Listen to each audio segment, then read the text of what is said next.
Good evening, everyone. It's 7:31 on Wednesday, Valentine's Day, 7:32.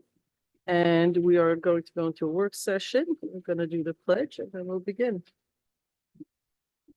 I pledge allegiance to the flag of the United States of America and to the republic for which it stands, one nation, under God, indivisible, with liberty and justice for all. Okay. All right. Wanted to see if there are any announcements, folks. Anybody? No, no. I just wanted to say, great job by DPW and everybody else, police department. I think big storm.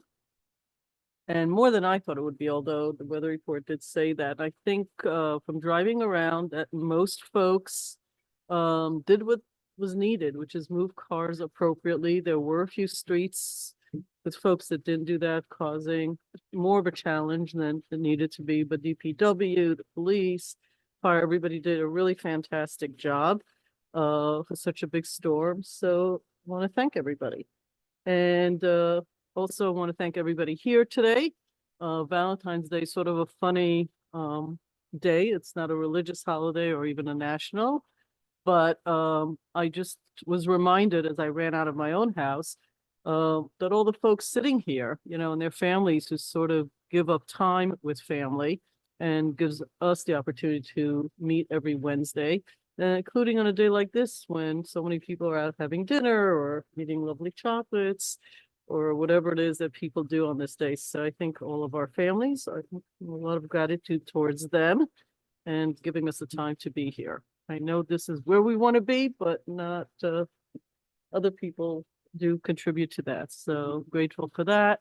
Wanted to say that I was in Chappaqua school system today, the junior high, middle school, and high school, separate topic, not of interest here.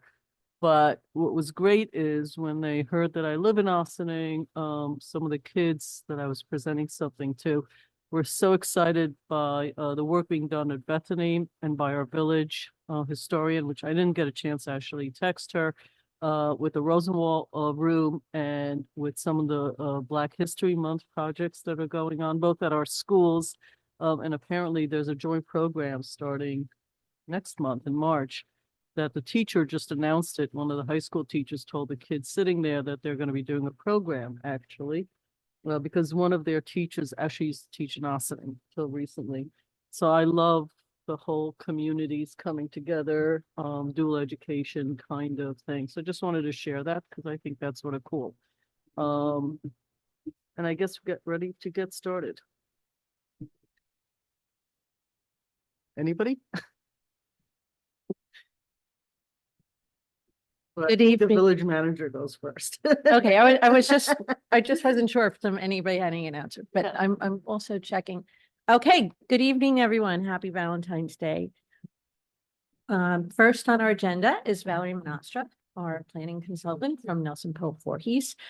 She is going to continue from our last work session, her discussion on zoning code changes.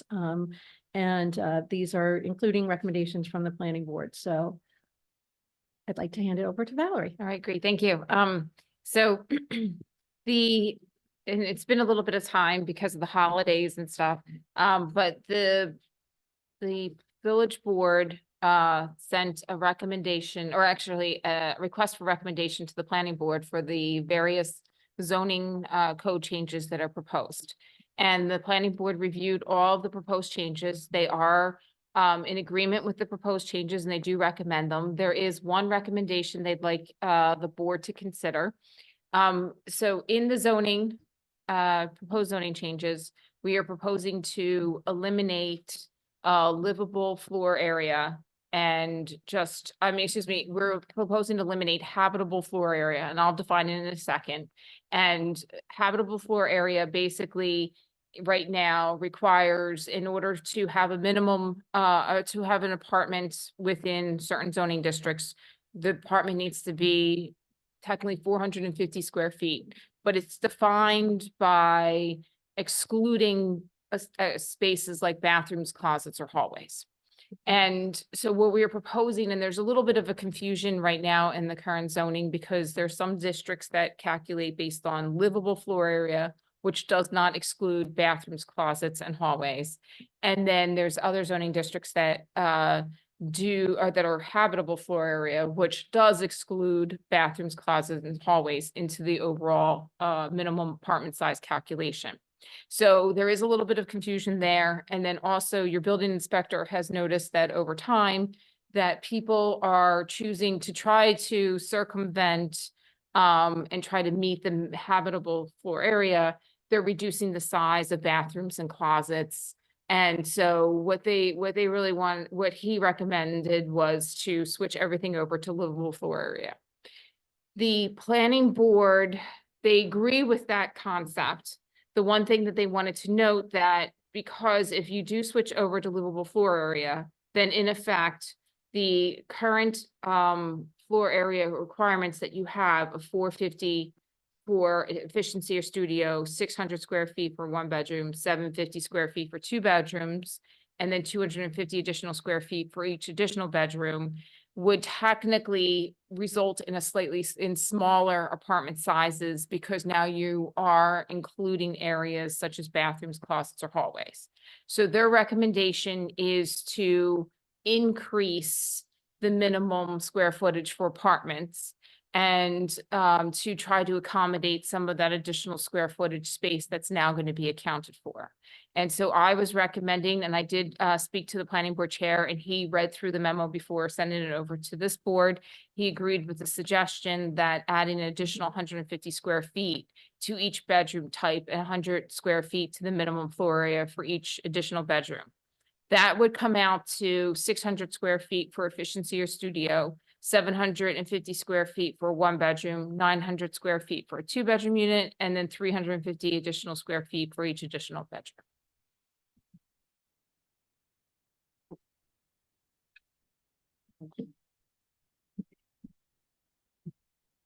Good to me.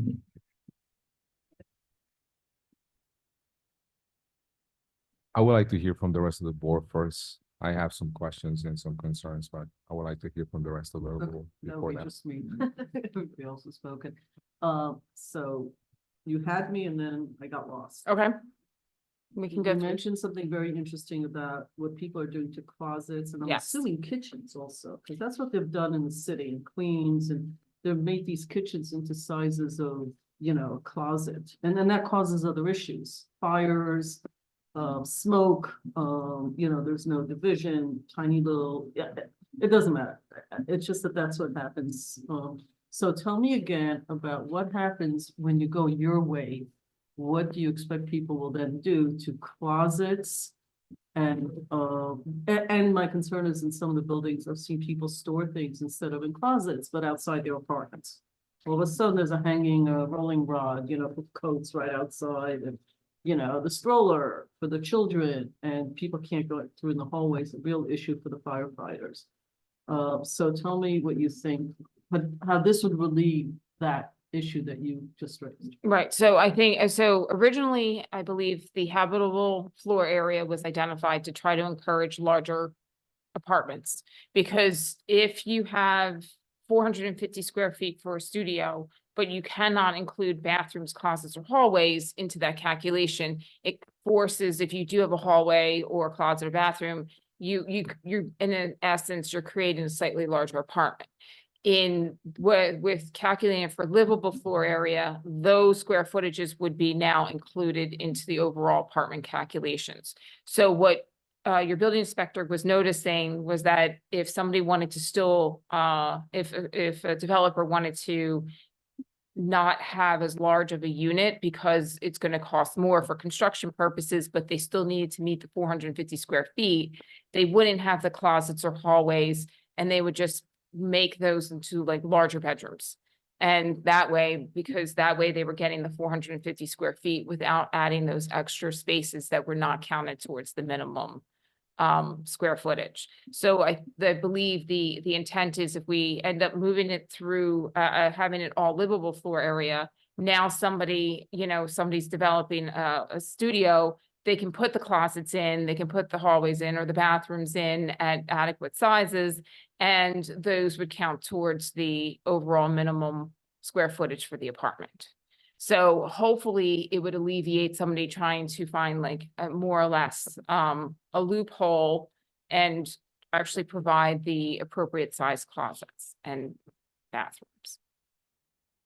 Because you're not counting. Because we will be counting all the square footage for the minimum apartment. But you're changing the square footage. Right, so we are suggesting to increase the square footage Right, to right. accommodate for some of that additional space. And a bedroom must have what factors? It can't be a square room, or just a room. It has to have a closet, right? And a window. What are the qualifications for a bedroom? So I don't have all the, I know you have to have at least 70 square feet for like a one person bedroom, or for a bedroom for one person. In terms of light and ventilation, I don't know that information right off the top of my head. I don't Well, know. it would if stay the somebody's- same, because you're not recommending Right. any change to. No, that wouldn't So change, whatever no, it is, right. it still is. They would still have to meet, yes, they would still have to meet New York State building Right. codes. And how do you account for things that were built, and I shouldn't name developers or names, that were built as junior one bedrooms and junior two bedrooms? What the heck are those and how do they fit in here? So I think in terms of anything that's built now, it would still be able to remain. And any, like, let's say, for example, if somebody wants to renovate an apartment building and create new units or expand certain units, then they would have to meet the new requirements in the future. Valerie, my understanding from my previous work days was a bedroom does require a second egress, so usually Okay. a window is required.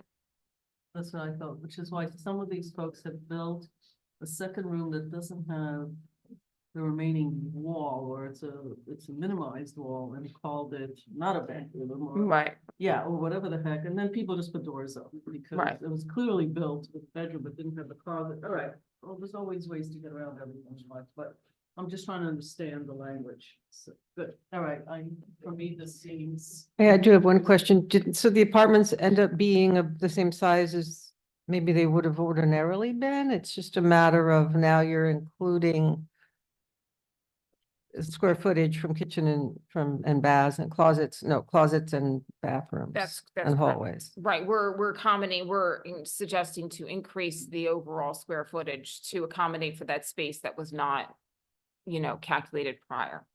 And also to make all the districts consistent. the That's same. correct, and to make all the That's what districts. you're pointing out in the beginning of the conversation is that somebody discovered that we have different definitions. And you want to make it consistent throughout. That's correct. Okay. Okay, good for me. Renee? Thank you. And I think that's been a struggle for a couple of years in different areas, and it's been some of the stuff, it's only two zones that we have that problem right now. That's correct. So, Yes, I can point out actually, I have it in the memo. Currently, you have 1, 2, 3, 4, 5, 6, 10 zones all use habitable floor area, and I believe I believe a couple other zones use livable floor area. so I guess my question is it's not so much for you, Val, but for the board, because, we do have the right to make,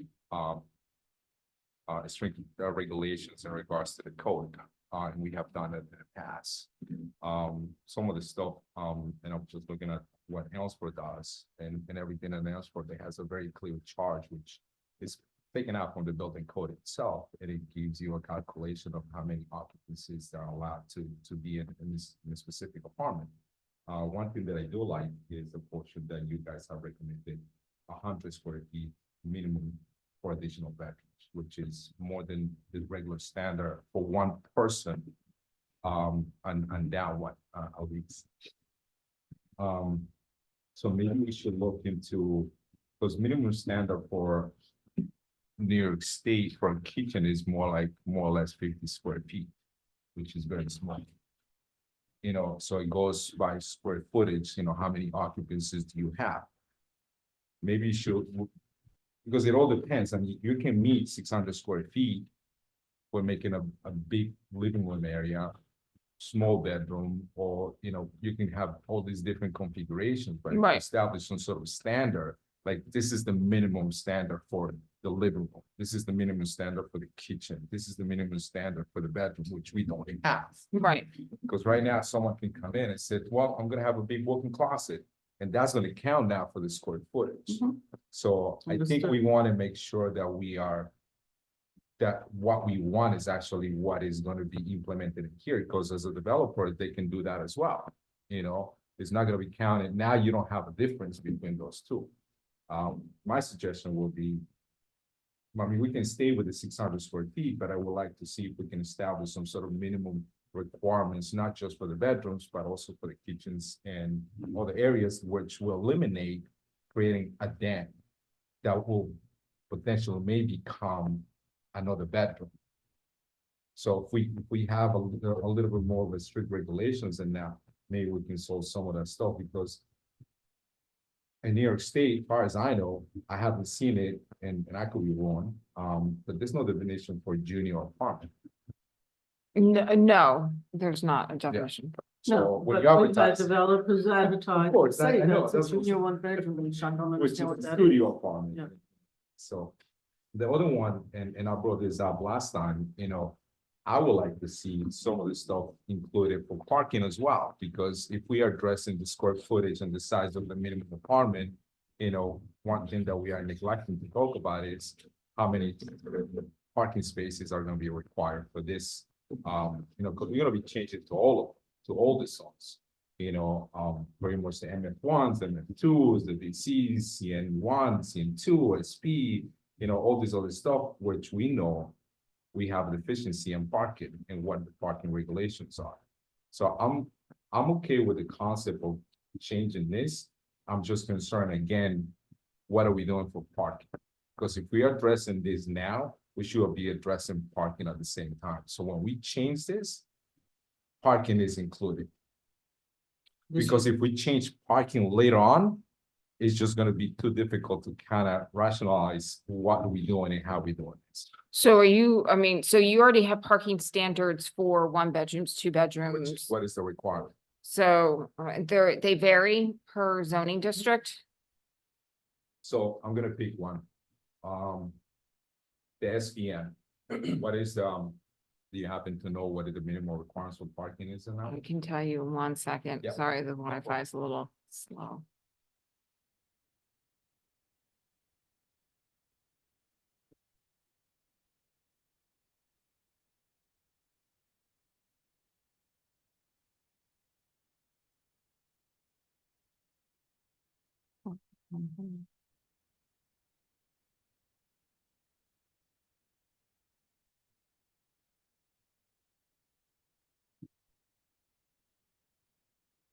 So for SPN, you have 1 space for units that are efficiency or studio, 1 space for units that are 1 bedroom, 1.5 spaces for units with 2 or more bedrooms.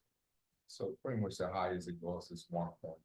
Right, now that's just for your village center, your riverfront development district, the SPN, which is Station Plaza North and Station Plaza South, and then your planned waterfront districts. What about the VC district? The VC district is the same. So Yes, pretty much, most of them are very similar. for your downtown area, yes, that's what that is. What about the MF1s and MF2s? Hold on, that's another table. No, it's fine.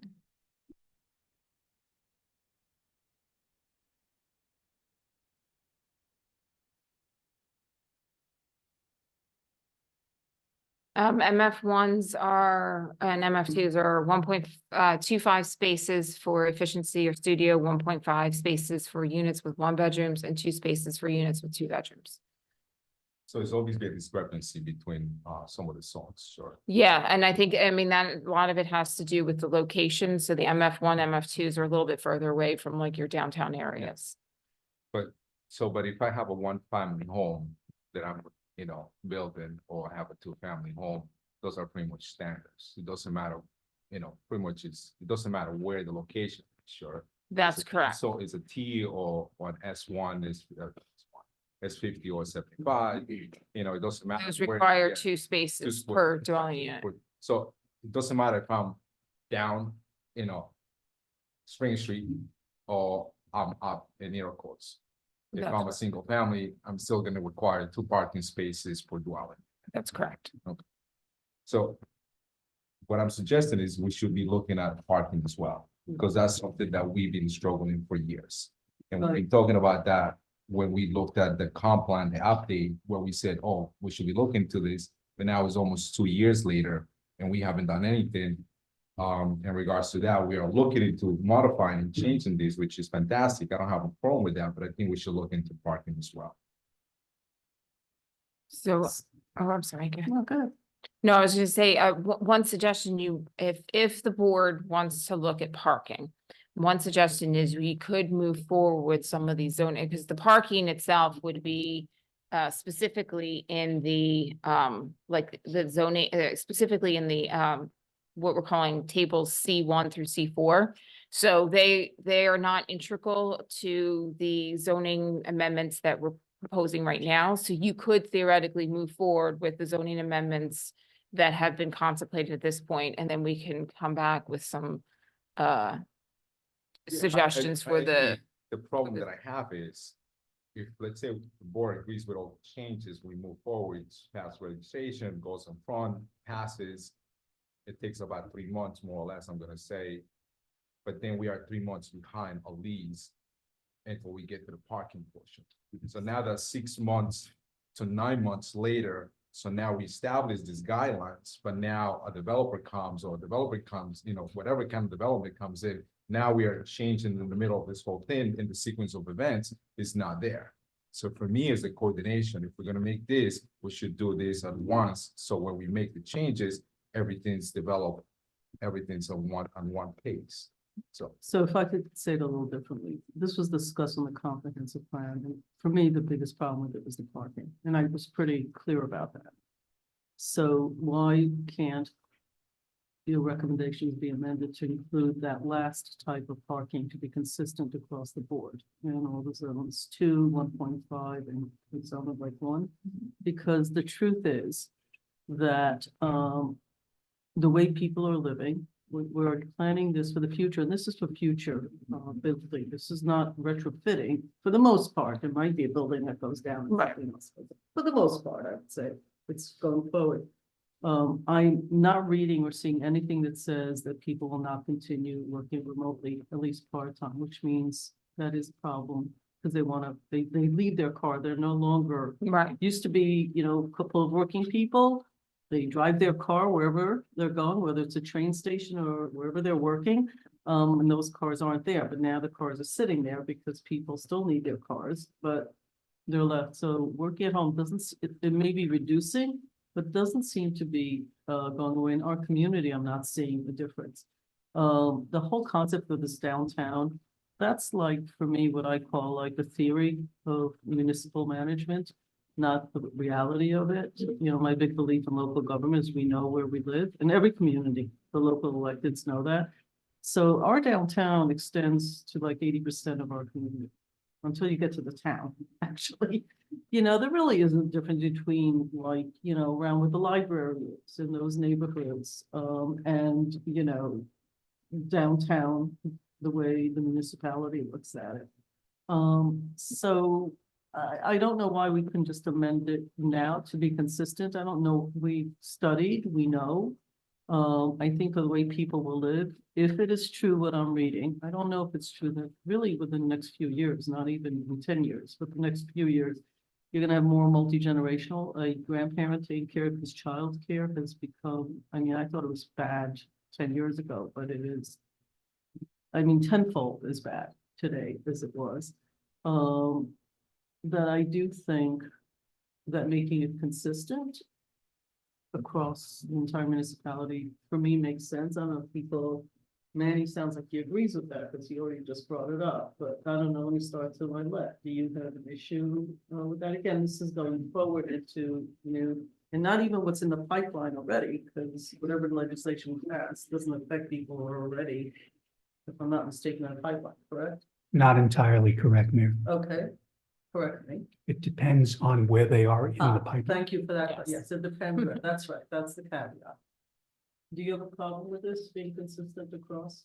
No, I have a problem being consistent, but it seems like the last couple zones are outside of where we are downtown and not downtown. I think that's never seen a half a car, number one. So, I mean, I have no problem upping it to 2 cars. You know, the 1 car, 2 cars. Oh, I see. 112 versus 115, which is, I think that's a math equation, right? Yeah, Some it- people have 1, others have 2. I think it's the way they set up the parking lot, not because, right, I mean, you know that. Well, even at what we have now. Yeah. It's an issue with builders. They don't have the parking.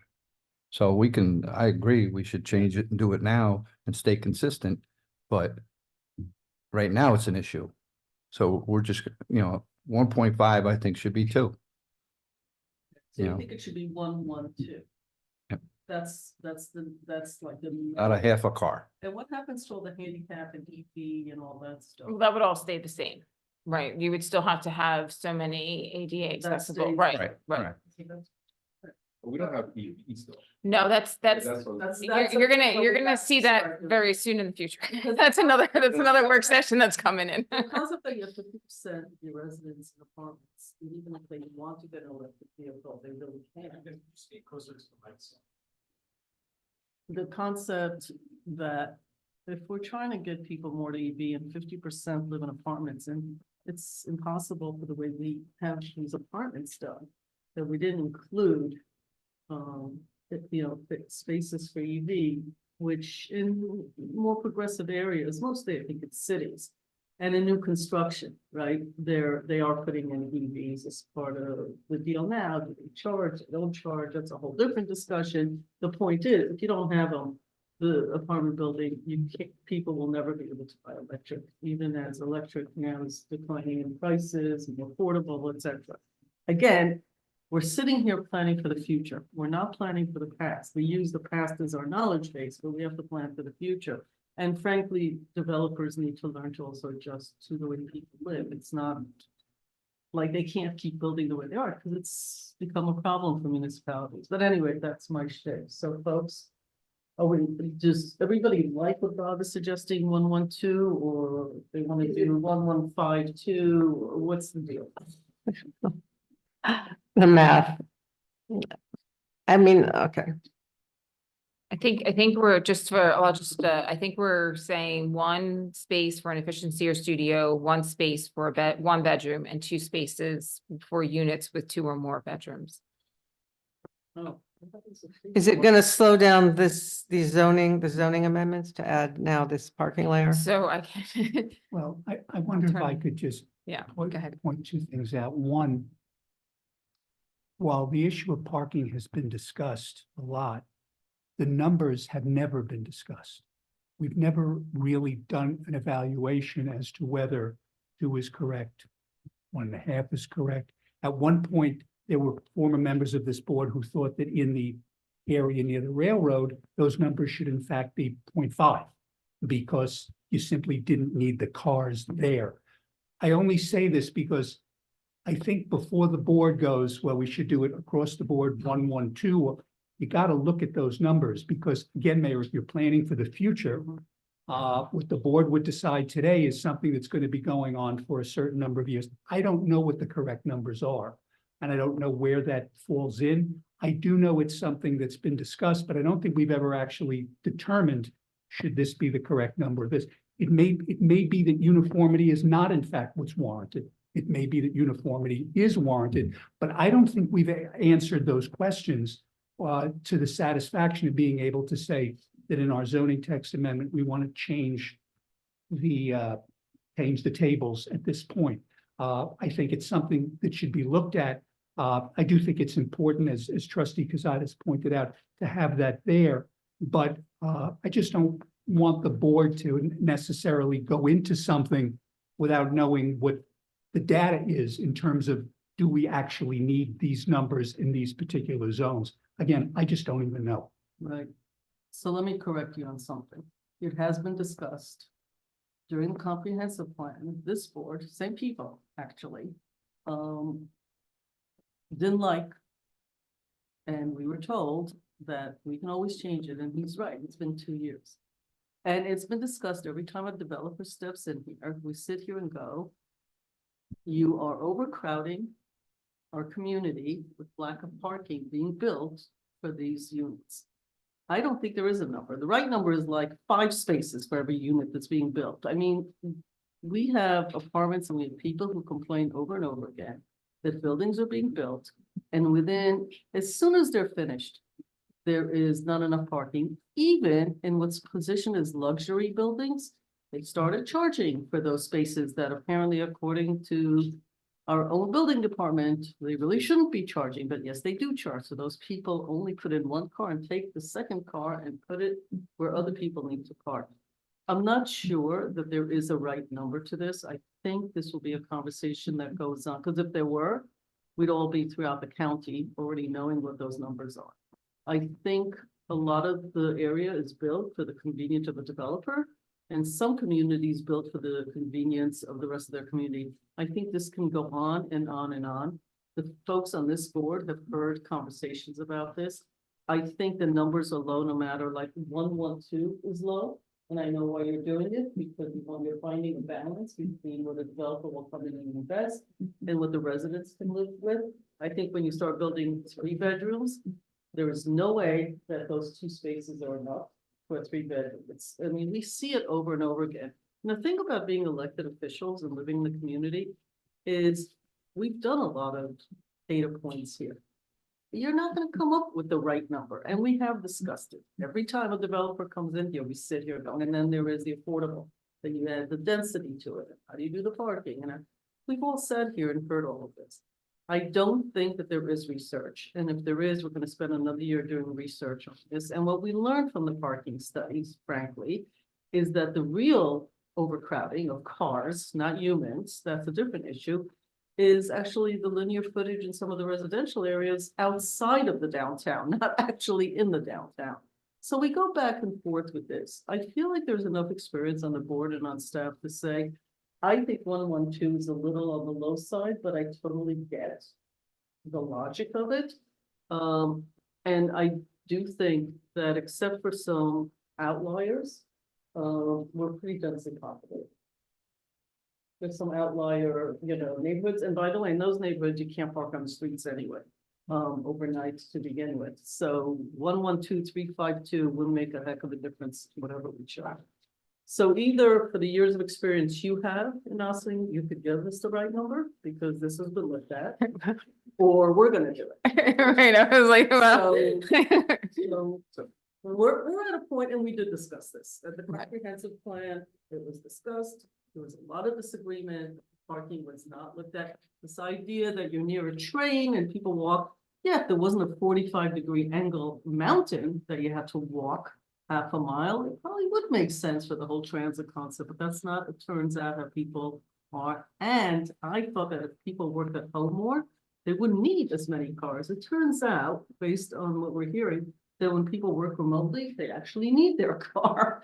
So it's actually the opposite. And so I just think that at this point, we have enough knowledge. So if you have an expert opinion, not from a developer's point of view, but from a community, because we already have heard, the numbers we're using are too low.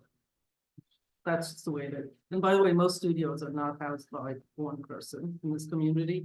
It's a couple of people, but we're already starting at such a low mark. Because we assume a studio is one individual. That's just not true. Most of them aren't. And so we could study this ad infinitum. Maybe we're just at a point where either you tell us because this is your field, or we do it. So, well, first of all, I think because we've recently changed the parking waiver, right? So there was a decent amount of development that took place in some of these downtown areas that I think we're referring to in terms of parking that had parking waivers, right? So now people are going to have to supply the parking or pay for parking and pay in lieu of parking. So I think to some extent that will move the needle in terms of potentially developing more parking on, when development's coming in. So, but in terms of the 112 versus, 1.5 or 2, depending upon the, when you look at the tables in the zoning districts, what you're proposing in some tables, you're actually reducing the required parking. And then in some tables, you're actually increasing the required parking. So what maybe might be helpful is, why don't I come back with some suggestions? I understand your concern is that the downtown areas or some of these other more densely areas that need to have potentially increase in terms of the amount of parking spaces, so that instead of 1.5 spaces for for units with 2 or more bedrooms, it's now becomes 2 spaces. But you have other zoning districts where you had 1.5 spaces for 1-bedroom units, then you're now, like, in the conversation was potentially reducing them to 1 bedroom. I mean, 1 space per 1 bedroom. So why don't I come back with some suggestions for the different, I'm gonna be coming back basically in 2 weeks anyhow, to talk about EV charging parking spaces. So we might as well add this to the parking That sounds conversation. fair. I and just then we wanna be can- clear right. that, 30 water, when we discuss that, it's very clear that even with the extra spaces, we probably not enough. All of the people living there with a handful of others. The multimodal will be huge help. Right, For certain people that will walk a block or 2. Unlike, I think, Queens and Manhattan and the Bronx, where people are willing to walk 8 blocks, 10 blocks.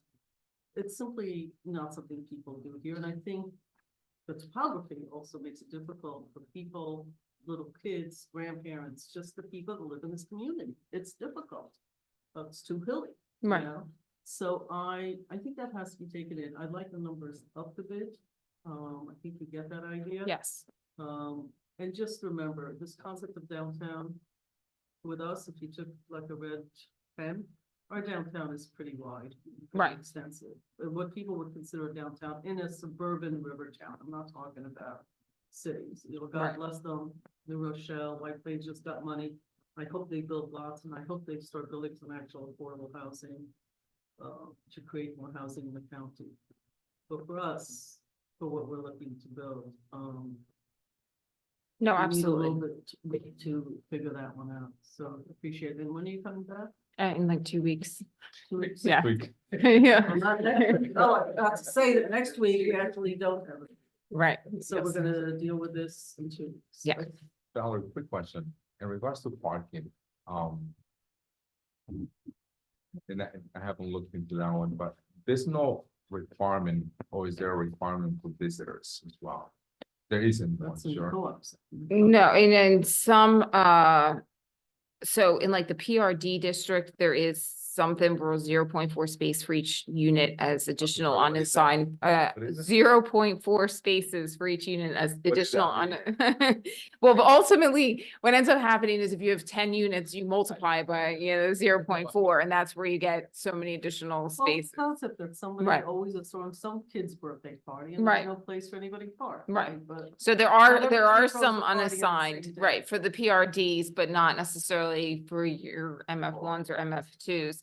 Although I will say the MF1s and MF2s, most of those zoning districts already incorporate like other condominium developments. So I think for the most part, it's really focusing on some of your more underutilized areas that could potentially turn into redevelopment potentials, and that's like your waterfront areas. Mayor, may I make just one request? The issue here seemed to deal with the livable and habitable space within those. The other recommendations that were made, there were no issues with regard from the planning board. Would it be okay with the board that at least those could proceed to public hearing with a resolution on the 6th to call for the public hearing? You didn't want to do that because you because keep arguing that we keep pushing the parking, that we approve and then we never get to the parking. That's not, no, that's not what I said. To Okay. me, it's like, let's say we approve that, and then 6 months, that's gonna take another 6 months, and then we're gonna discuss parking, which is gonna take another 6 months. So there's a big gap between those 2 approvals that for argument's sake, a developer comes in now, has to comply with these changes that we are being presented Right. now. And then and then the next developer that comes in is gonna be with the same requirements, hopefully maybe possible with the requirements of parking. So there's not consistency to me in between those projects. So But if if we're it's- gonna do new projects, for me, should be hand in hand, both at the same time. So we're going into, he's talking about going into a public meeting. All right, and we open it and close it. Doesn't mean the next week we have to put it on the agenda.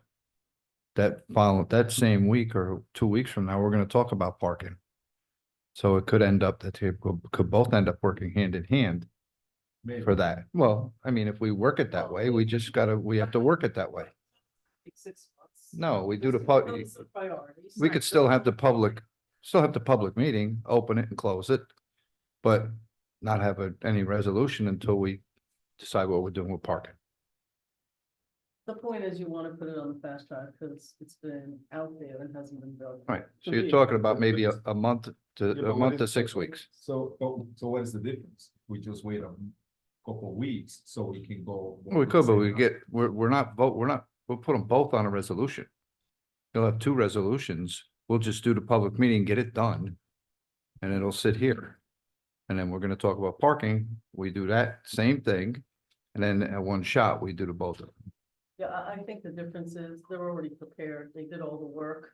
It's ready to go. Let's get, it actually doesn't effectively change the number of units a developer is gonna build. Because you're doing, it's not really affecting your. So I think they want to get something done. And then we'll immediately go into the parking. And that's, I think, the request is that otherwise we're gonna hold up. We'll keep the Right, and I public think- Meeting open until we get it done. Right, we can move forward with you can even have, let's just say we get this parking done and get it to the planning board for referral very shortly. You can have 2 public hearings at the same time for zoning, right? It doesn't necessarily mean that you have to wait till the one public hearing is closed and adopted before you have the second public hearing. Right. I think it's good that when the staff gets it lined up to tee it up, that we should just move forward. So then you're at least moving things forward and not making it a bigger thing. I mean, you're coming back with bigger numbers, not smaller numbers, right? So That's for correct. you, it's just redoing a table. This is not Yes. a discussion of principles.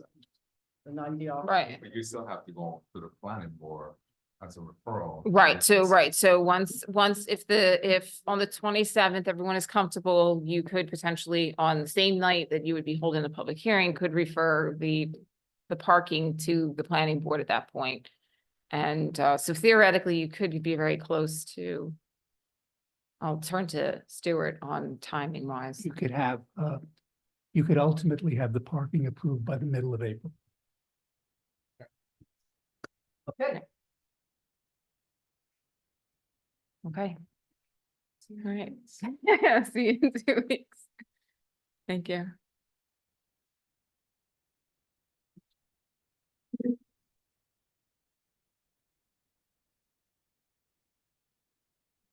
Next. Okay.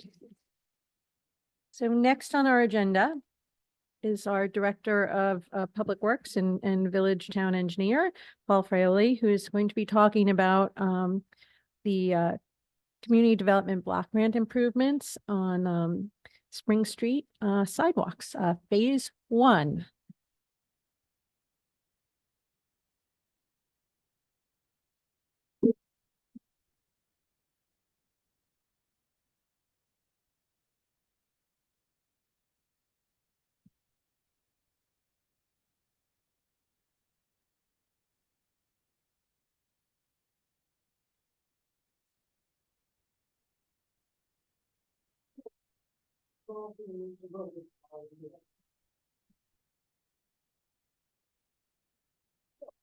Good evening, Mayor and Board. Thanks for having me tonight. As the manager referenced, I'm here to discuss the proposal, which I believe was sent to you in your packets in advance of the meeting from AI Engineering. They're a firm that purchased Dolph Rotfeld Engineering a couple of years back, and now Dolph Rotfeld is a subsidiary of AI Engineering. But Dolph Rotfeld, I believe, Most of you are familiar with that firm. They've worked with us in the past, in particular on CDBG projects, the Community Development Block Grant projects, which is HUD money that comes to the village through the county planning department to fund a lot of projects in the village, a lot of purchases in the village, not just within public works, but within a lot of village departments and also village non-for-profits. So a very successful campaign they've had in Ossining, and we appreciate the Westchester County Planning Department for all they do for us over the years. They've funneled millions of dollars to us to help us produce some really nice results, tangible results. So this is another one of those projects which we're looking to undertake.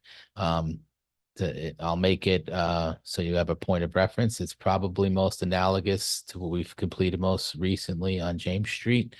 That was a CDBG project where we reconstructed all of the sidewalks, all of the curbing, and paved the road for that corridor from Highland Avenue down through Spring Street.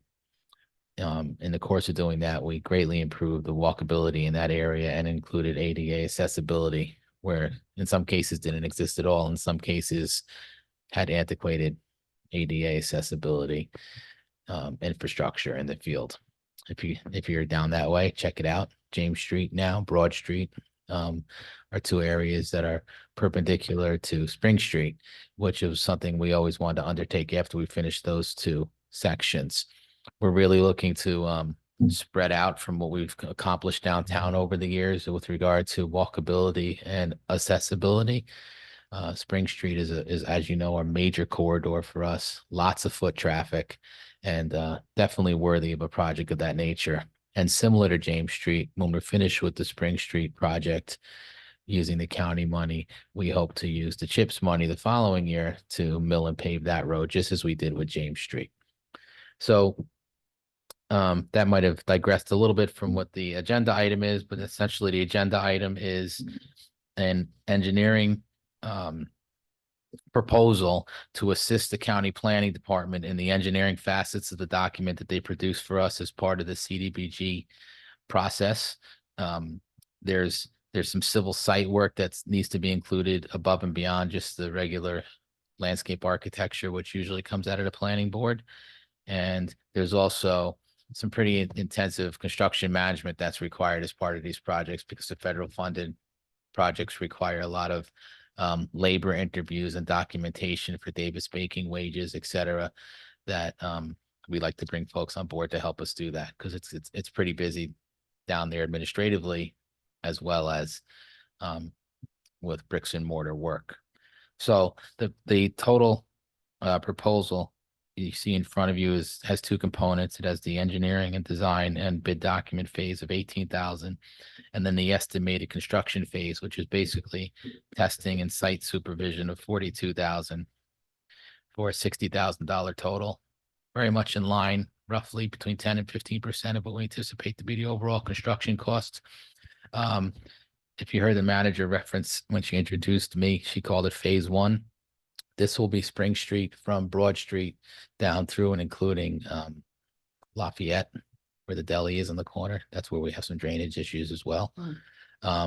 We've already petitioned the county to consider phase two with manager and assistant manager driving that effort. That will be essentially a duplicate CDBG funding amount to allow us to, if we get it, to match that and do Spring Street all the way down to the Sparta section. It's not as needed as it is downtown, and there's some sidewalks that we've actually reconstructed on our own already in that corridor, but we could certainly use the continuity, and it would really be a nice finished product and something we always like to do when we can before we pave a road, is to take care of the sidewalks and the curbs on either side of it. So that's what this proposal represents, and I'm hoping that you would consider putting it on resolution next week for award. Okey-dokey, I'm gonna go to my left. This evening would be left. Folks, Thank you, Paul. No, because I live in that area. want to say thank you, but, it's definitely needed. Spring Street itself, besides the sidewalks, the road itself, I was trying to talk to a couple of my neighbors and trying to go back a little bit, listening, when was the last time that road was paved, and I could not remember that. You probably know better. Besides that, It preceded me and that was, so it has to be at least 23 years ago. and I've been there about 30 years, so, Oh, is that right? Wow. so I do have a quick question though. So when you guys repave and did the sidewalks on Lafayette, the whole street on Lafayette, that was done, I want to say 5 years ago? Lafayette, we did as part of the State Street CDBG Correct. project. We just made the turn and continued Correct, up. you go all the way It was a down. little more than 5 years ago. I'm gonna say 10 is No, my. no, no, no, you repave and you did some of the curves not that long ago. Oh, the ADA in the corners, yeah, but they were a little tough to, Correct. that's where most of our But that was drainage issue not- is. That was not part, there was no design, there was no, so you're addressing the problem that we always had on that corner.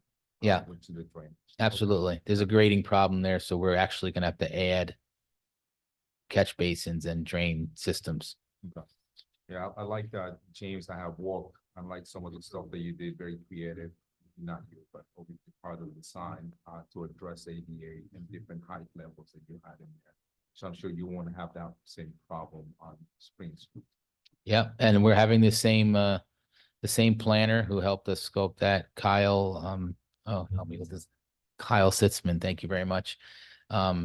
He replaced a longtime planner that used to work in planning, and he's, Maddie and I had met him during the Cornell floodplain work down on the waterfront, and he parlayed that right into a position with Westchester County, and he's really good, very committed to the village, and he actually wanted this as well. This is his druthers to have someone assist him with the documents. Yeah, and actually, I'm glad you said drainage, because one of the things we did on James Street, and it's really small in scale relative to the bigger picture, but we did include two groundwater rechargers there. If you go on James Street and you look at the section of the sidewalk that is kind of looks a little bit different at the end where the curb is removed, and you see a little wrought iron detail, and it goes into like a rock bed that goes into a subsurface drainage system as opposed to the catch basins right away. So it helps a little bit with the inundating the storm system down there. So we incorporated that down there. We'll look to do the same thing on Spring Street where we can. No, thank you. I just have a question not related to this, which I'm in favor of on, won't move forward with this. But, something that we talked about in the past, and I know you guys were doing, the lead replacement, from the water. Mhm. Taking advantage of that, you're gonna be doing a lot of the sidewalks and obviously the roads. You guys are thinking of coordinating some of the stuff as plan of this? Yeah, every time, what trustee Casada is referencing is the lead service connections that still exist in the village. Now we're mandated to remove those. We started removing them long before we were mandated to do so. And I think by last count, I was just talking about this with Andy the other day. I think we have about 125 services left out of, 3,000 or 4,000 services. So we're pretty, I think we're ahead of the curve on that one, and way ahead of the curve, but that just doesn't mean that we're not going to focus on getting those out. And I don't know if they exist on Spring Street, but they know, the water department, they know whenever. Mine was when, Yeah. last year, when I had a situation in my main line where you Yeah. guys actually have to replace that. So it was good in a Yeah. way, but you guys ended up doing that as well. We did the same thing on Broad. So we did Broad about 4 years ago, right? Does that sound right? It's pre-COVID. Yeah, it was Yeah. pre-COVID. So about 4 or 5 years ago with Sandy Gallup money that she got for us for that project. And there were lead service connections on that we replaced in advance of paving the road. Yeah, let me, we always complain about Con Ed coming in afterwards and ruin the Yeah. beautiful paved area. Just want to make sure that you guys keep that in mind as well. Yeah. Well, knock on wood, even Con Ed's been going well the last couple of years, so Never cease to- keep going. Well, thank you, Paul. That's Thank you. Folks, on my right. Oh, wait, did you go already? No? Okay. Everything's good? All right, so my only question, Paul, is, first of all, you know me, anytime you do, ADA, so people with strollers, canes, special needs. The more the merrier, as far as I'm concerned, and anytime you fix curbs and sidewalks and roads, I think we should do more and more of that, because, you know, for years we really weren't able to. The money, two things. Number one, is it 100% from county or we match? What's the deal? 50%. 50/50, 50/50 that's what I match, thought. yeah. And it's budgeted for in 24? Well, technically, this is a 2022 CDBG project, Oh. but it's just making its way out to the street now. So we've been carrying this money over. Okay, even better. All righty. Yeah, All this is excited. I think you got 5 thumbs up. great. Thanks. Thank you. And it's great that you're doing that area. So fabulous. Here, next. Brenda. Hey, the next topic, also, we're going to have Paul with us here to discuss digital signage. This is a board initiative to implement, some digital signage in the community to benefit, communications and getting things out there to the public. We've looked at a few different sites. Trustee Fritchie has been, leading this charge, and, tonight's an opportunity to talk about, what we've looked at, what the recommendations are, and get board input. Yogi. Okay, so last, it escapes me if we talked about this in a board forum, but we have talked about it a lot. So maybe we did, maybe we didn't. But nonetheless, with the manager's office, we selected a vendor that is on the Sourcewell contract, I think. He's on one of the consortium contracts. I forget which one. For digital signage, we had a display done for us at the Caputo Center probably almost a year ago, where we talked about pixels and what type of LED we wanted to see, and the size of the sign and how it worked. And we thought we had what we wanted picked out, and then it just came down to picking a site. So we bopped around a little bit and considered different sites, and ultimately we ended up picking 16 Crone Avenue as what we thought was going to be the site. But then when we started talking about estimating the electrical roughing for that spot, before we started that, the manager thought we should bring it back in front of you to make sure we were all in concert with that decision. So what sites did you look at? We considered here the Caputo Center right of way up near Route 9. So the grass area on top of the hill, 200 Main, Market Square, where the Christmas tree is now, or Market Square, where Market Square is now. And that was the only ones I considered. Okay, so why did you not choose either by the Christmas tree or where that booth is that actually was designed to have information like this for the public available?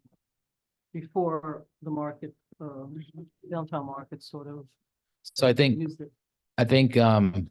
what we thought of was that this is looking to be a permanent installation. It wasn't going to be a mobile sign. And being that what's planned for the post office parking lot where the Christmas tree is now, and what's planned for the Market Square area, once that lot across the street gets developed, it might not be the stand the test of time. I mean, one developments going on there is probably not the best time to have your village announcement board. The area at the Caputo Center was really DOT property, not something that they would ever discourage. They would probably be on board with us putting it there, but it just didn't make visual sense to have it there. And even if it was double-sided, it was really maybe not the right place where traffic would build up, and be able to review that. 200 Main, again, is something that was inevitably going to become private property when it's sold, and we didn't know if we wanted a public sign to be appended to a private parcel. So we ended up in front of 16 Crone Avenue. Okay, I mean, I have a bunch of questions. I've been through this project. The community center. Let's hear from anybody else.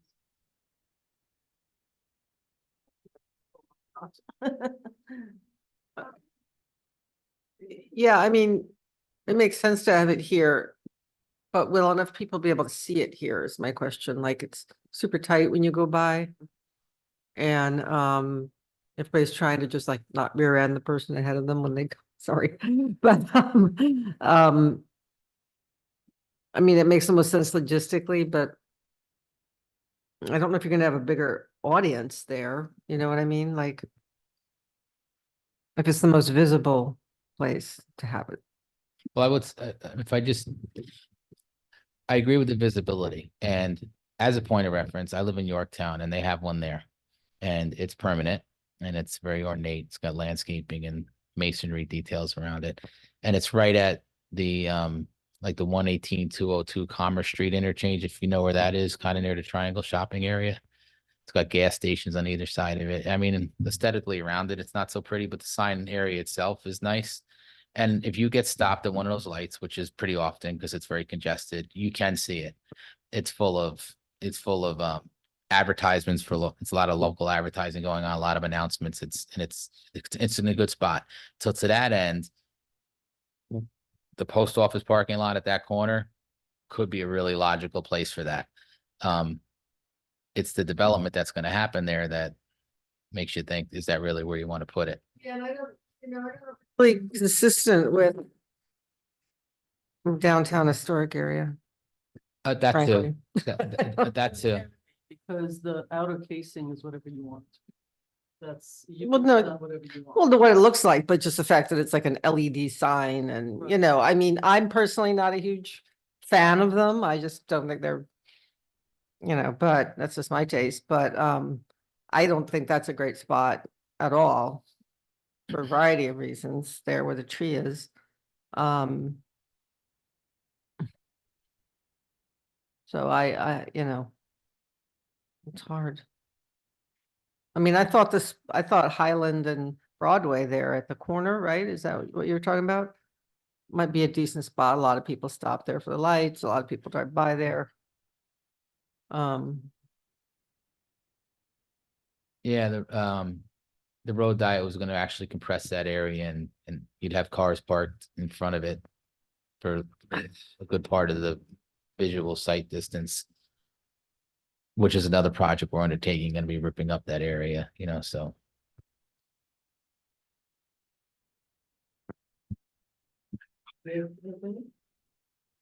What? Yeah, so I think, Dana, you're done, right? I don't know if Dana was on.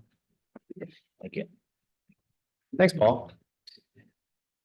I can see how by process of elimination, we end up here. I wonder if there was some way to test it, essentially, to have some sort of impermanent sign there to see, does this work before fully investing in a permanent sign? Well, the sign itself is mobile, right? I mean, it's just a sign.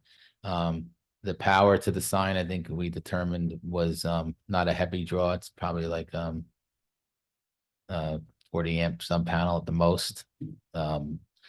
Which if we ran it out there, it wouldn't be that cost prohibitive to, you know, we'd have another use for it, I'm sure. Maybe differently lighting that flagpole or something like that. It's a good thought. And maybe we just want to do the extensive landscaping and masonry around it. And this way we always have the option to bring it somewhere else. Yeah, because I agree that no matter what happens with all the other projects, that will always be a spot where particularly people that are going toward the waterfront in that direction will certainly be able to see it. I guess it depends. Well, which way is it going to be facing, like, exactly when you're looking at Village Hall, there's- that angled in a particular way? So when we were talking about in the field, I thought that the best thing we could find or have offered to us was like a V-shaped sign, right? But they don't offer that. What they have is one-sided or two-sided. And then how you set that is how you set it. So I was back and forth to my own thought process of one-sided, and that's when we said, you know what, let's get the vendor out to this site to see what they recommend and how we can lay it out best. And they even have samples that we might even be able to erect one there and just kind of see what looks best, a one-sided or two-sided. That's kind of where we left it until we got to here. Yeah. Given those options, I would just say, my initial instinct would be one-sided, but then angled so that it would be maximally viewable by people that are driving toward North Highland. Because if you take that, we have an example of that sign there that says the name of the building. And the viewing angle starts to, the readability starts to decrease as you get, Yeah, you know, you're right, you're right. well, so, but thank you. Yeah, it's all on my end. Anybody else? This side?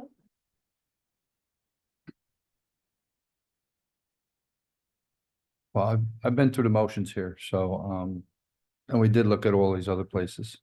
This seemed to be the most logistical place right now for us to place a sign, a two-sided sign. That we were thinking about doing perpendicular to the flagpole, so people coming up Croton Avenue can see it, people coming down Croton Avenue can see it. We discussed Route 9 at Broadway, the challenges there, that's a problem. And it comes to, do we want to entertain the people outside the town, or do we want to entertain the people in the village? Which this Croton Avenue is mostly our residents, and that's who we want to get these messages out to. And whoever happens to stroll up the street, doesn't live here, can read it too while they're going by.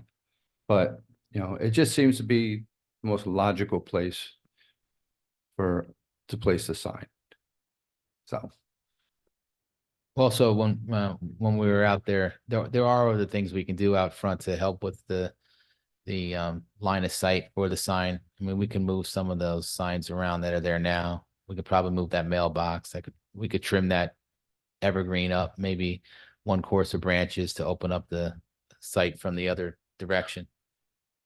Things like that. Trim, prune.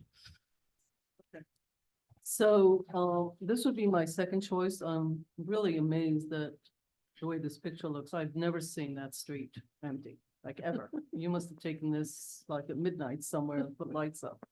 I've never seen it like that. And the good thing is that it's such a busy intersection where so much has to be looked at that, I don't think people are gonna see what's written on that sign. They will have, you need a minute to read. They won't have that minute because they're either coming up that stop, that weird little stop sign. They're making that left turn because there's no signal for the left. Half the time it's illegal left turns causing, I mean, there's so much activity on this place that, and so many people, I'm sorry to interrupt you. Can you speak into the microphone? and so many people parked. I've never seen that street look empty. And I think the line of sight, unless you put it up high, and then I think it interferes with the driver. So this would be my second choice, maybe my third. I think about what the purpose of the sign is. So Bob is right. It's not, Route 9 is sort of okay if the purpose is to let people both who live here and all the people driving through know the activities, the events. One could argue that is that's what it should be, right? So what we need to really figure out is what problem we're solving. And the problem isn't where should we put concrete or not. That's not the solution from a, consumer sort of point of view. If it's to entice people for our businesses, our events who don't live here and those who do, because that's who drives on Route 9, then it has to be somewhere in Route 9, like a community center, regardless of whether that's hard or easy or whatever. If it's as Bob says, it's really for people who live here. What's going on, what event, what's happening, times, whatever. Then this corridor, and go farther up, I think, to Roosevelt or whatever. I actually think for me, it's those two things, but the third one. And the third one is we're about to go into a lot of DRI projects. So when I looked at this as why we would approve the signage, I mean, the school has one on Route 9, on their property, and it tells you the games that are going on or whatever. I don't know how many people read it or benefit from it, but it makes sense because that's what they talk about. What you described, I just was there actually, because I forgot the Giuseppe's uncle. I mean, there's like a food place up there. I know exactly, not the same analogy at all. This is very tight. That's not the way they built it up there. Totally different ballgame. What I like about putting it in Market Square and what I like about Deputy Mayor's suggestion is that they can be put on something very clearly to let people know, number one, we can try it out, and number two, this is how we can communicate all the projects that are going on. And that to me would be a nice added benefit of a digital sign that can be done. I hope you're buying one that can be done from an iPhone, because that's how they should be done today. They're supposed to be done that way. And they could be signs that are good looking and can explain parking issues, staging area issues, because that lot, now where the Christmas tree is, where the other piece is, highly visible, won't interfere with traffic because of the angle. Something is already there. That booth was actually designed to put posters so that people who are walking by, very active on the weekends, in the middle of the community, good for commuters, and we can communicate other things. What's happening in community center? What are the events? Business issues. So for me, that spot solves the communication pieces to Bob's, the deputy mayors, the start part is tricky, but if we can find a way to make it temporary and not spend money on landscaping yet. And that project is one of the last ones in the DRI. So realistically, that project isn't happening for 5 to 7 years. That may not be 20 years, but it's one of the later ones, in our DRI, is it not? I think it is. 5 to 7 years having a sign before you can, and then because you can always take it from a temporary to a permanent somewhere else, right? So Yeah. the idea is actually, and I think the only way you get the V is when you buy 2 one-sided and physically put them like that. And Yeah, but then it's a different, it's amazingly Yeah. expensive, by the way, to do that. So the 2-sided makes more sense, although in the market square, you probably get away with one in that corner where that booth already exists. And I think that isn't there wiring in there already? There used to be a kiosk. there's a kiosk there now. No, I'm talking about it was. There was a digital one? I don't remember that at all. Yeah. There. So there must Yeah. be lighting and stuff. Yeah, it was really, Then it was broken into or something. Yeah, it was. it was very low tech, but it's easy to get power there The though. point is, there's power there, right? Yeah, And if you could do temporary with some greenery around it and all of that. And make it strong enough so it can't be tampered with. I think it'll be more visible. It answers Bob's issues, it answers Dana's, it answers yours, you didn't have issues. And I think it will deal with the DRI projects in a way that I think will be amazingly helpful to the community when we start building things. And all of that, to me, that's gonna be probably, I don't know, I'm guessing 1/3 of the messages is gonna be about. The projects are all within 100 yards of where that sign would be. I mean, they're literally right there. so just for clarity, you're saying a temporary but ornate installation behind the knee wall at the corner of Spring and the little 3-foot. Where Would it be in front? benches, Not- yeah, where benches are, that's. Would it not be in front of? I'd it? probably put it behind. There, right? Yeah, no, I mean behind it, but elevated. If you're in front of it, you'd be encroaching on the sidewalk. Yeah, essentially on top Hold of on. it. I mean, I would have to go back there. Jamie, could you bring Market Square Oh. on the, Honestly, what if- on the screen, please? Taking effect, it's gonna be a much smaller sign too. Why? Well, if you're talking about using the kiosk, No, I think No. the mayor means I'm just just saying that's. mounting it that's behind the wall. set up. Oh, she's got it set up.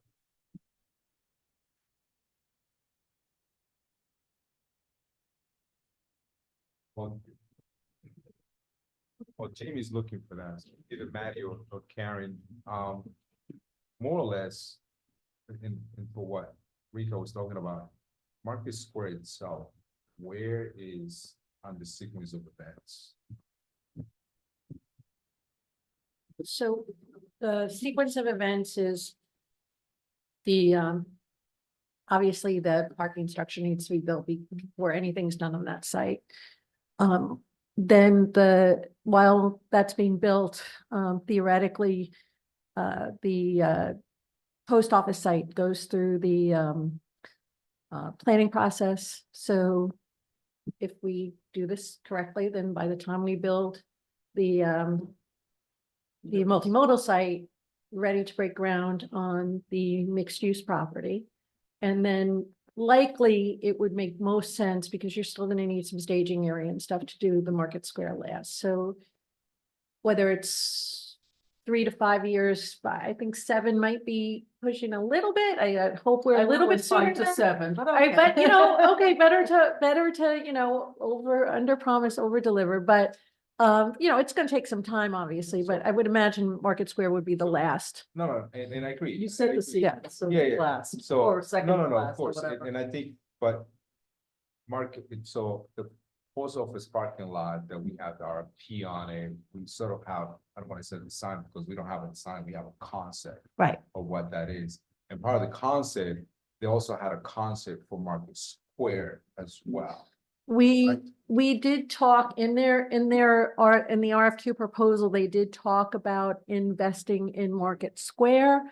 And then possibly, maybe assisting in putting Some a permanent stuff in there. structure, things like that. And then I think realistically, that's when we get to the finalizing the concept, looking at where all these projects lay out and where the money that will benefit most out of these 3 Pretty much, projects. and like I said, Rika is 100% correct. This is the last phase of Correct. tying the whole downtown Correct. itself. Regardless of. Regardless if it's Correct. 4 years, 5 years, hopefully not 7 years, but within our range itself.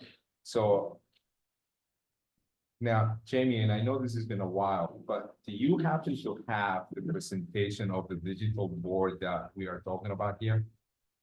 I have the one that I did a while ago, if you give me a couple minutes to find Yeah. it.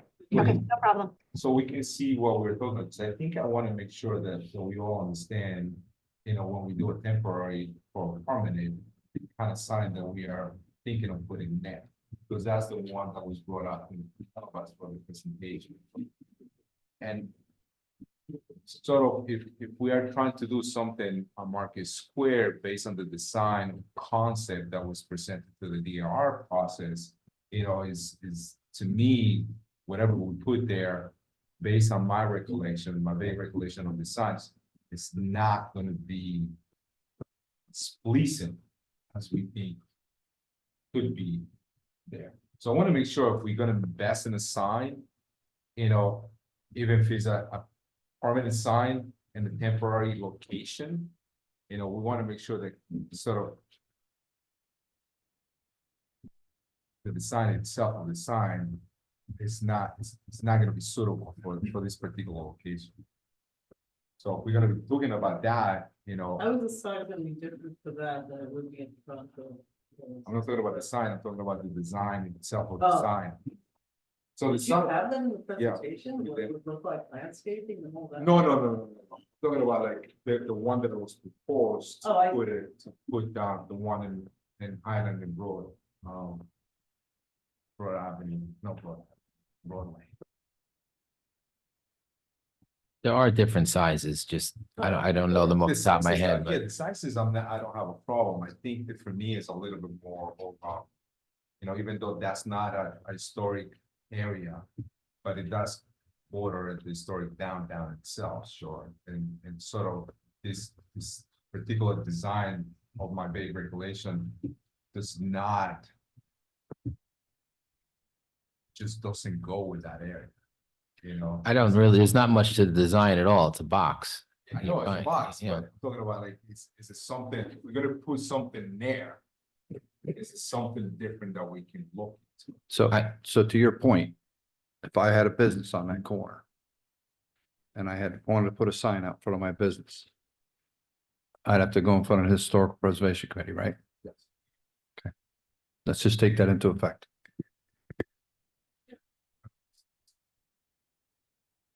Not on that side of the street, No. Yeah, There's no business over there. But I just said, it's not a story, that doesn't belong. That corner isn't historic? Sweet. Just the other side of the street. Yeah. Okay, I stand corrected. And frankly, if we put something there and we get to the Market Square, whoever's redesigning that, by then, we will know whether we need like catty corner because of the shape of that whole area and make it fit into whatever they're doing. I mean, I don't know, they're doing red, yellow, blue flags on every corner. They would be able to make it fit because it's communication. What is the purpose of the whole thing? To let people know what's going on in the village and also help people understand if there are issues that they should be aware of. And if I'm not mistaken, this is totally done off of either a laptop or an iPhone. So it seems to me that it's just a bunch of bolts, right? LED's a bunch of bolts, right? Well, for PowerPoint could be done in multiple languages, right? Because we could do whatever we want. It's not preset like the old days, right? And it's not posters.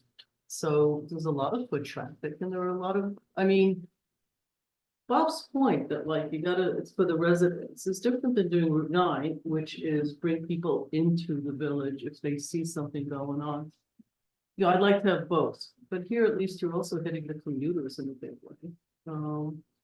So I think we can make this happen, and then when we get to Market Square and we look at designs and this works and people like it, or they don't like it, then we move it, but if they do like it, I'm not even sure how much it would cost to make it permanent, for something that's gonna be in 7 years, we don't have to. I mean, I think that's, you're not an engineer, I don't know, I just don't think it has to be, I don't think we have to build for 50 years. It's not, that thing is made out of wood, for God's sake, it's lasted a decent amount of time. Jamie, it's okay. Maybe you can just email it to us again at some point. Okay, thanks, I'm But still. they looking come in for all it. shapes and forms, and it's really what you put it, people put brick, they put aluminum, they make it modern, it's the same. Some people, I mean, the county bought these huge, I mean, I've never seen such huge, and had multiple, and it's like in concrete and on top of the building. I mean, you do whatever you want with them, it's like a TV set, right? The cabinetry is the cabinetry. I think we should do something similar to what Times Square. Oh, fabulous. We should charge for what they charge for messaging, but that idea of what they do, which is that they can put a message up within minutes of something happening, that actually is available to us. And I think that actually does help our community. We do a parade, we can actually list the parade, we do those things where people get proclamations, we can list those things. I mean, it's sort of a cool thing to do, which is why I happen. Look, I would like more than one, because I think you can do it by the train station, you can do it by the Arcadian, so that people, but now we're getting crazy. And that's too crazy. That would be my ideal, because that's great communications. For those that don't read the mayor's message or the next results, I'm sure everybody reads the mayor's message, but for those 5 people in our community that may not, I'd like them to know. They're the 5 that'll come down Croton Avenue and not see a sign. Say it again. I agree with your concept, but as far as commuters, I'm gonna say 75% of your commuters come down Croton Avenue and go back home up Croton Avenue. I think it's a great spot for a sign, but I think out front of here, I'm in favor of 616 Croton Avenue, just because I think it's the more logical spot to have a sign right now. I see both sides of it. Yeah. I just think it's more beneficial to us here to have it out in front of our municipal building, which is ground zero. I don't know. I agree. I'm not in disagreement. I see the well, anyway, we both, we've said it. I also like the bilingual aspect of this and, all the folks that use that corridor. And when I commuted, I only went up and down this way. I mean, honestly, that to me was the fastest. But you're right, people use different arteries. I hope people use different arteries, because otherwise you get the backup. Anyway, does this help you with anything? I just want to clarify the marching orders. So we'll explore this area again. And Jamie, I think that we need to get the vendor out here again, because there's different there's It's gonna come at the end of March. yeah, good, right. So and being there, you're gonna have a pedestrian and traffic viewer there. So it's gonna, depend on the Yeah. type of sign we need to order and the amount of pixels we have. You've got the whole section, you're not Yeah. limited, maybe it goes by the tree. I mean, that's, from what I referenced earlier, I know you said it wasn't really analogous, but as far as setting it up and how we would set it, it's similar to Yorktown. It's at their main intersection. It's behind a knee wall. It's the same thing with regard to that. So we'll explore that, and we'll start looking at the power options before the vendor gets there and how we can bring power to it, and we'll go from Yeah, there. I'm not sure also that you need to think like, oh, let's take down the farm. It doesn't actually, it's not in your contract. There starts actually defined there. that actually belongs to us. But am I thinking that you need to ask the vendor? I don't think you need to take No, things down. I'm just You envisioning can- it. I'm just envisioning tucking it right behind that knee wall there and, and tight, tuck it up nice and tight on a couple of stanchions and, Anyway, and then whoever wins that bid or whatever happens, that's great. okay. So I guess we'll Look revisit. into vandalism. Like the TV, I know that there's a lot of ways that like the subway systems and like and all that. Yeah. Well, that's another, Can you speak into the microphone? I'm sorry, Mayor, I can't hear you. I know. it's another benefit of having it there is it's a very busy area. Mhm. And we actually now have cameras in that area via the signal that's on the that we put up. So Well, we'll But, see how it works. And if it keeps getting vandalized, we'll have to figure that out too. all right, so we'll be back in March then, I guess. Thank you. Thanks. Good night. Happy Valentine's Day. Thank you very much. Thanks. Oh, you walked in after I said it, but DPW, plowing through the snow and all that, did really great job. I got, as always, compliments on all of the folks who get up early. And that enabled really what was touching was a couple of calls of people just taking the time to say that they were able to get to work because they're first responders themselves. And they work in nursing homes, some of them, their shift starts at 7 a.m. and they were just happy that they were able to get to work. So thank you. Thank you. Good night. Thank you. So, as you all know, we've been doing a lot of work on parking. And Maddie in particular has done a fabulous job at creating a parking scenario that covers a lot of ground and makes a lot of improvements. It is complicated and laborious at times, but ultimately we're getting through it pretty well. However, we did notice that we had there was a discrepancy in our overtime parking meter or ticketing practices and what's actually in our code. And this has existed for some time, but it's something that we do want to correct. So with that, I'd like to have Assistant Village Manager Zahaj bring you up to speed on what we're requesting here. Thank you, Karen. Good evening, everybody. I actually need to shout out Stuart, as I often do, for helping me along here. As the board may remember, back in, I want to say it was May, June, or July, so sometime last summer, we asked the board to make several additions to the fee schedule. The way that it has worked for as long as I believe anyone here might be able to remember is that in setting fees before the court for parking violations, and Stuart, please interrupt me if I get something wrong, the elected judges had a document that they would circulate, and it was basically they, as the justice court, who, was, I imagine in concert with some neighboring municipalities and getting an idea of what was an appropriate cost, was basically setting the fees for parking tickets because the board did not have anything in the fee schedule.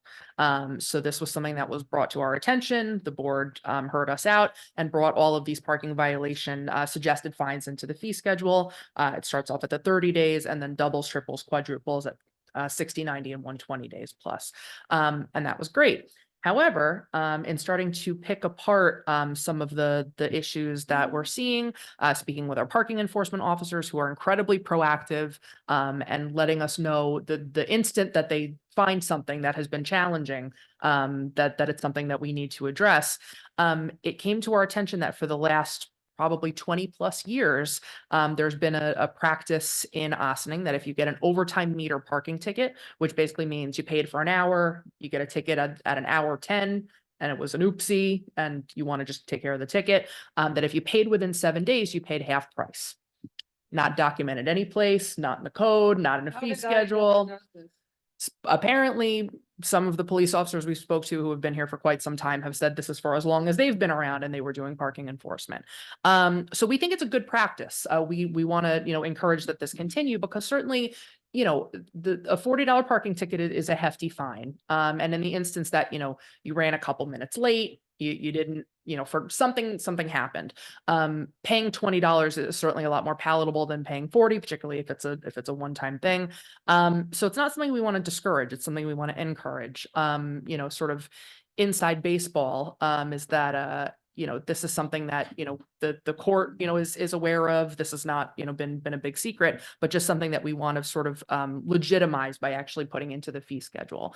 So our ask would be, at our next legislative meeting, we would like to make an addition to the fee schedule based on the same section of code, which I think is 250.33.1. Maybe, sounds right. Like you're looking at us like we would know. I'm winking at Stuart because he's, you Yeah. know, my partner in crime here. Just to basically, again, legitimize this very, very long time practice that, again, we think serves a real purpose for folks in this community who may from time to time just have gotten So unlucky. It sounds good. What's the overtime though? Is it like 30 minutes? If it's more than 2 hours, it's not overtime? Like what counts as like overtime? Well, this is also something that we're trying to figure out. So I'll spare you the gory details of these very, very long conversations we've been having internally. But basically, if you're parked in a 2-hour meter and you've paid for your 2 hours, and then 10 minutes after that 2 hours expired, you get a ticket, and then 2 hours later, you're found to have moved your car, that's it. If you get the ticket at 2 hours and 10 minutes, and then they come back 4 hours later and your car is still there, different story. You know, we're obviously not going to be so nice if you've overstayed your meter by 6 hours.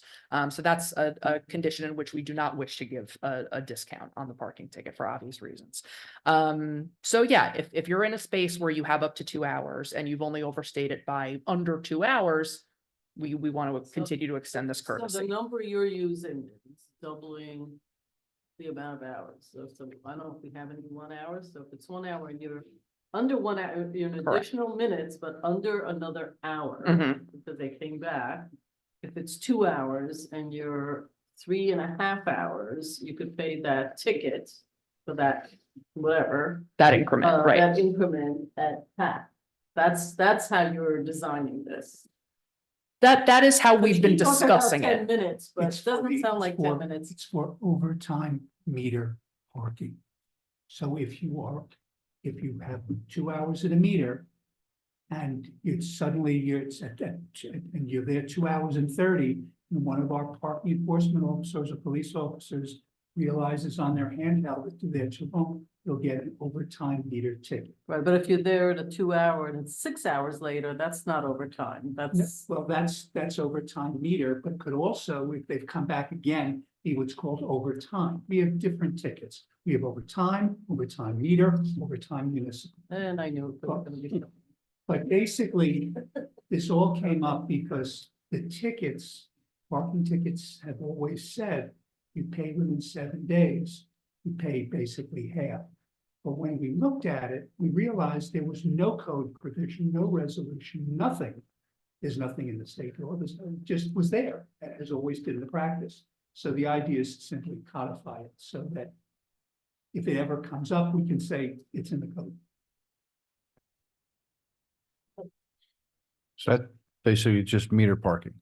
Has nothing to do with hardship parking. No, this is Okay. just overtime meter, very So- specific. So just off topic, hardship parking, someone falls asleep, forgets to move their car or whatever, and it just happens to be their unlucky night and they get a ticket. Yep. Right?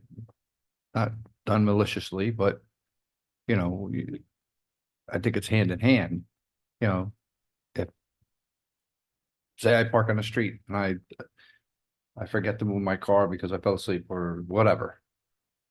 And I get a ticket at 3:30 in the morning. If that's paid within like the next, whatever, time limit, shouldn't there be something towards that too? I mean, because I think it's what's it, $50? What's the fine on that? To be parking in I don't have the fee schedule in front of me. Hardship. If you're parked on the If you're wrong parked side in of a the street, hardship area during the wrong period of time. Yeah, somebody that's got Yeah. a bunch of times, it's 40. it's 40. It's- So you hear what I'm saying? 100%. I would love this you know, Yeah, it's, but you know, it's like. it's just, Well, with respect, though, we're trying to deter. Not the same. no, folks there's a who- difference, but, and we're gonna start giving breaks on meter parking. I don't think they're Let's run the suggesting gauntlet that then. we're giving breaks. I think No, they're no, suggesting that for 25 exactly is. years it's been going on. And they're saying codify it so that people understand it because it's a problem when it's not But how many Coded people, that way. how many people understand that? like zero. Because I Right. don't think anybody ever knew that that's not No, right. I got a parking ticket recently and of course I waited No, you too waited. long. Yeah. Well, you didn't. Down on Water Did Street. you get a did you get a second And, notice? No, but if I'd have known within 7 days, You would have paid it. I would have paid it. It's been printed on the ticket for as long as. Oh, we've it's had on the handhelds, ticket? You're and assuming it's I been read that thing? Printed by the printer on the handwritten ticket going back at least 7 years. It is on the ticket. It's on the ticket? I Yeah. don't know. There we go. I don't know. You don't get I'm the o- same thing. I'm okay with that section. But I'd also like to bring up what I brought up. If I can also, because I made a similar argument when we first started discussing this. The difficulty, though, is that while we're trying to, I'm trying to think of how to say this delicately. We don't want to incentivize people who are trying to game the system to be able to continue to game the system ad infinitum, right? So while there is the one-off, somebody who fell asleep, forgot to move their car, if they get the $40 ticket, if they wanted to go to court and say, dude, I fell asleep one time, you can look at my record, this is my first ticket ever. I can't speak for Stuart, but I imagine there would be some leniency given. It's for the person who Do it over and week over. after week, month after month, is gonna say, it's cheaper than renting a place to put my car. I'll just keep paying $20 tickets because it's all gonna come out in the wash. I'll end up ahead at $20 Oh, instead of no, if 40. you don't have a pass, that's a different story. I'm talking about somebody that has a pass. That has an overnight hardship parking pass. That's my point, not somebody that doesn't have it. If they, you've I already paid understand what you're your saying. I understand what you're $80, saying. $85, what is it now? $85 for the year. Right. Yep. You've already paid that. That's like nothing. I would say, from where I sit and how it's been explained again by our extensive conversations with the parking enforcement officers on this issue. If you did get a ticket, if it were me, I would go to court and try to get it excused. I think the difference for me is the former is also about economic development, employees who work here who get stuck. So you get your hair done at Vaza, there's virtually no time where you're not there for 2 hours. It's a problem, actually. People actually can't run out of the street. I was just in there and the people that work there running into this and it's for the person who went shopping, stopped off for coffee and then went, oh my gosh, I just went over by 15 minutes, 20 minutes. It's not for the commuter who doesn't want to pay commuting fee and parks and does that because they're going to get caught doing that. It's really for the people who once in a while, because probably they were eating or drinking or bumped into a neighbor or actually shopped at our stores for real. And, we're buying things and that's why it took so long, which is a good thing for economic development. And this allows them to say, okay, I didn't get really nailed. It's, it happens once in a while. It isn't for those that do the calculations of how to, and it's not for the employees who work at Open Door and all the other places who don't want to walk the extra 10 feet and say, well, once in a while I can afford it. It's raining today. It's not going to work for them. And that's why I asked where your cutoff was, because I thought it would be an hour or two, but it actually sounds like that's about it. So It's within the same increment as you would be Right. allowed to have parked there. Yeah. And, or you leave wherever you are, get into your car, move the car 5 spaces or 10 spaces, and you start again at another meter, because you can do that as well, I think, right? That's a 2025 conversation. That will be changed. You will be frozen out of that zone. You will have to move your car to another zone. Oh, We have a so- song, yeah. Yes, you will not be permitted to do that. So, That's to interesting. your question, Maddie, I'm okay Another with that. conversation. Yes, I'm Okay. with that. Yeah, Thank you. I think it's the downtown business, and it's interesting, it's been around, I did not realize it, although I have to say that I've gotten one parking ticket in the 30 years that we've lived here. One. So, okay, it sounds like a majority. Good with codifying what's been going on for many, many years. And Thank you very apparently much. We may be the only 5 people that don't know that it's been going on for 25 years. Mystery, not necessarily solved. It's never going to get solved, But, I don't think. But corrected. let's put it that way. Well, if you feel any better, I had to go today in Mount Kisco. I went to this little lot. There were like maybe 12 spaces. I could not understand the signs. It was, you can't park in the first 3 spaces between here and there. If you go to these 7 spaces, you're allowed to, but only if you use these stores. And I couldn't figure out what I was supposed to pay, what was going on. I paid the maximum amount when I went into the thing for a half hour. I had to pick something up. And I said to the store person, like, what's happening here? He goes, please don't get it started. They keep changing. I mean, we're not the only ones. This is like, you know, because pricing, as you said before, is really about behavioral management, about what you want to accomplish with it. So idea I is- look forward to more of these conversations, but we'll try to keep it. Well, The thank I- you for saying that because there will be many. So Yeah, yes, this is, Long this overdue, I is have to no say. easy feat, Yeah. the parking puzzle. I think one of the objectives is we'll get people so confused and frustrated that they will start walking and biking by default, and thus we will have a walkable, Interesting. bikeable community. No, but actually the apps are supposed to be helpful with this, right? The idea of the apps is that once used correctly, with more and more people using them, that you can make changes during the holiday season versus whatever. Okay, so I mean, I think that's one of the things.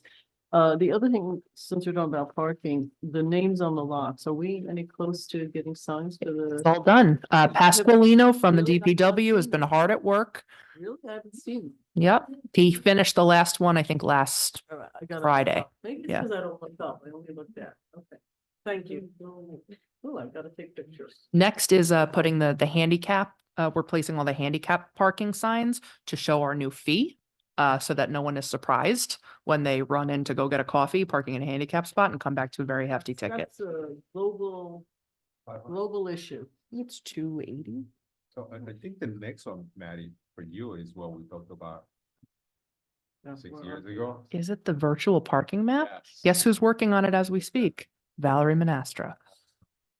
So, Oh, 6 I just years. saw All that right. somewhere with the green one, like, oh, I just saw that somewhere. So, Yeah, but we're not okay. doing that as an app, sure, we're doing it as a. Nope. As a link. to Nope. Something that we already have. We were snooping around, trying to figure out something else related to parking, and I saw a really cool one on another municipality's website and sent it to Valerie and said, like, you could do this, right? And she was like, absolutely.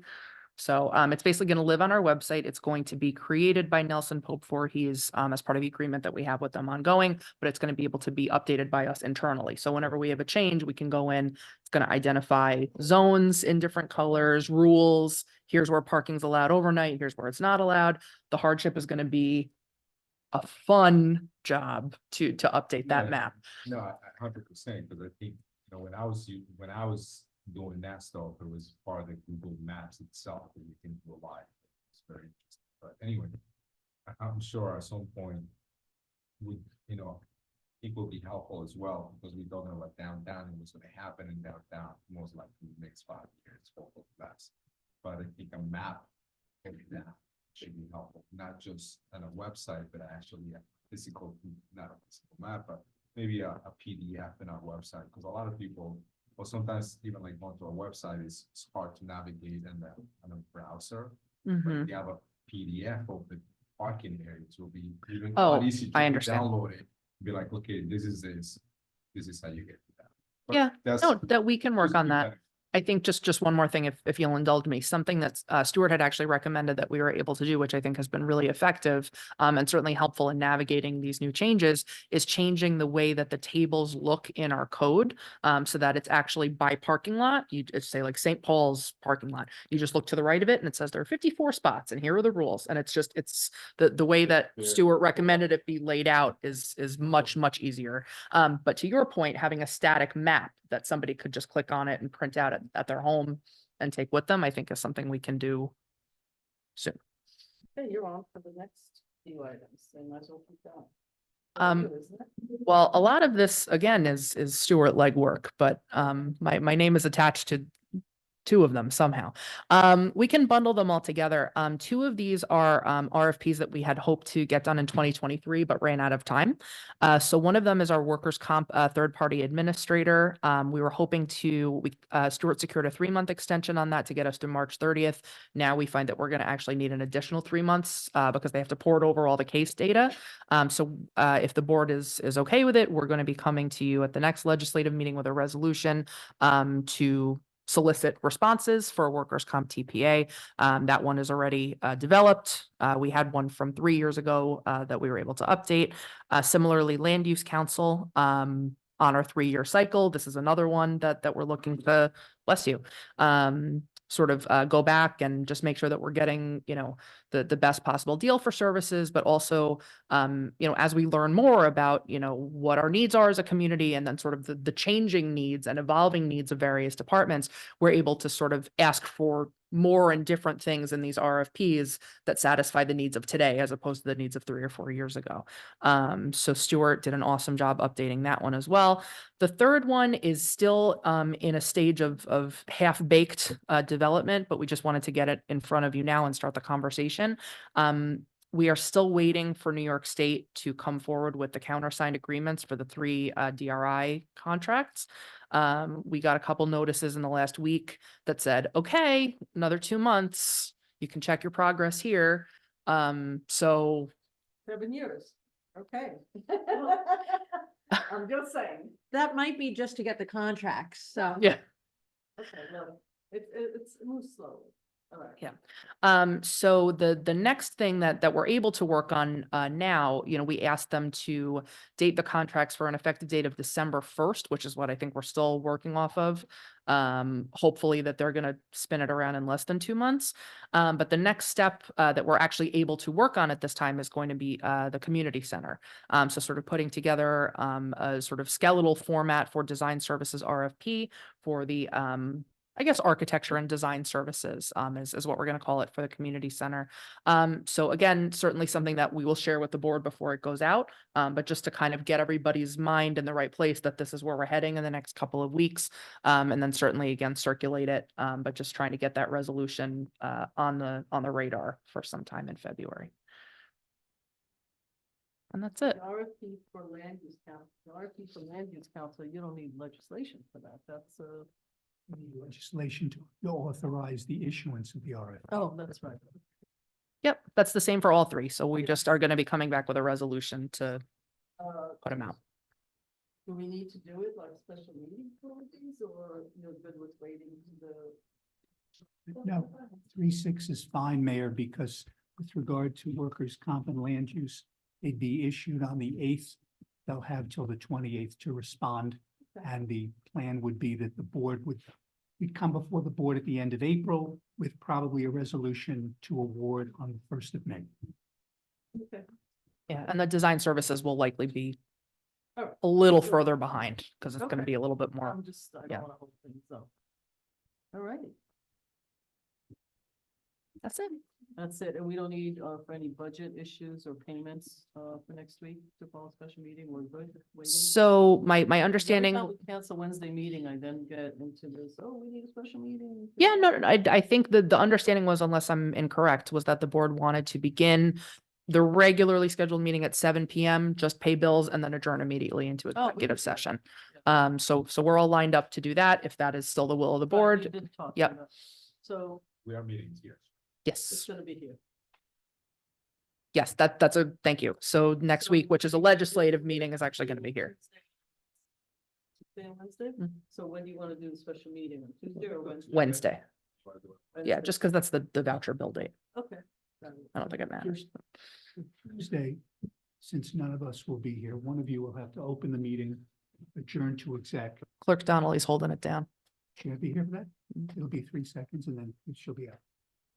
And the other night will just be. Because the town is not using it. All righty, we're gonna have exec session, folks, just so. All right, anything else, people? That's it. Did you actually go on vacation? Cause I'm not feeling the relaxed vibe. I did go away. I've been dealing with me I'm for 3 relaxed. days. I'm relaxed, but thank Are you. you? Yeah, I hope am. you enjoyed. Very relaxed. Oh, good. I hope you But enjoyed it. That's good. I'm I glad. had Welcome a- back. Thank you very much. I had a nice time. Good. It's I one of my- missed everybody.